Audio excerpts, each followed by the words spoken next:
O Jesus, meek and humble of heart, hear me. Welcome to day 4. Hear me is the great interpersonal wish of the human heart. We long to be seen, to be known, to be heard in exactly the way we intend. So often in life, our pain, our frustration, our difficulties, they come from a sense that we're being overlooked or misunderstood or mistreated by someone who supposedly loves us or who we hope will love us. So often in life, we feel loved, truly loved, not when our problems are solved, but when we're seen and appreciated for our intentions and for who we truly are. I was working with a client once who had a really hard time receiving affirmation. Someone would say something like, "You're amazing, you're so smart," or whatever, and internally there would be this epic revolt and this repulsion to being complimented. And for a long time, the client rejected compliments or affirmations because, as he told himself, the humble person doesn't accept things like that. But that wasn't the real reason. About 6 months into working with this person, I sent him an affirming and complimentary message for the first time because right off the bat, I knew about this internal repulsion. And the individual came back the next day and responded in complete wonderment. He was like, "It felt so good to hear you compliment me. I didn't know how much I needed it. And for some reason, that inner repulsion didn't show up. Why?" Well, the reason was simple.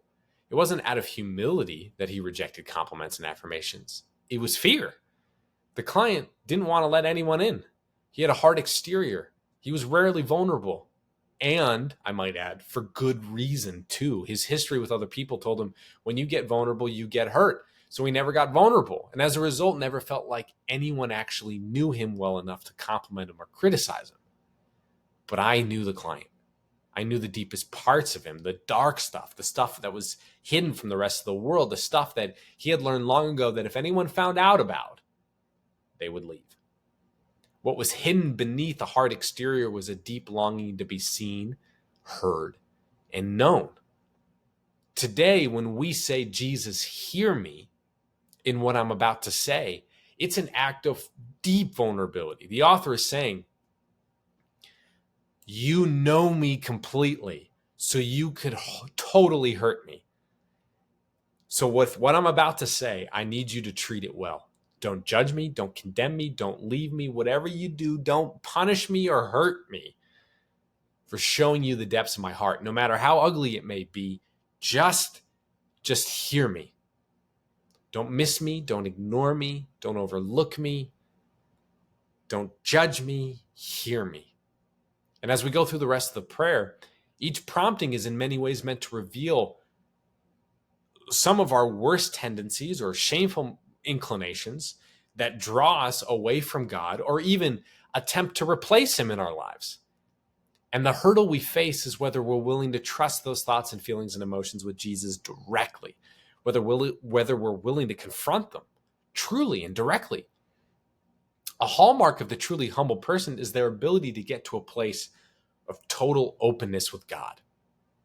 And that is why the litany of humility and humility itself is so darn hard, because it requires a level of transparency that's scary as all get up. It requires us to lay bare some of our best and worst qualities and tendencies, everything from our worst stuff to our best stuff and everything in between.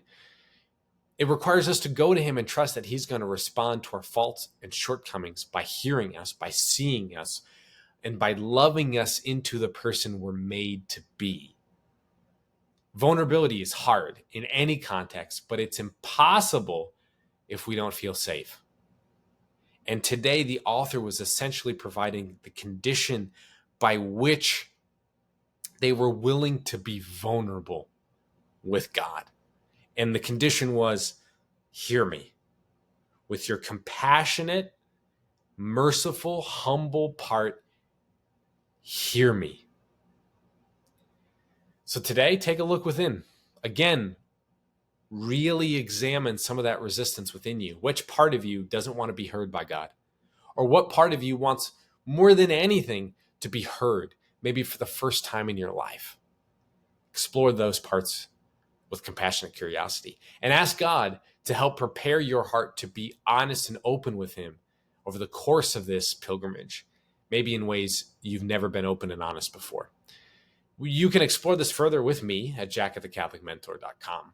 Or I'll just see you tomorrow when we discuss the refrain that we're going to repeat every day for the next 16 days.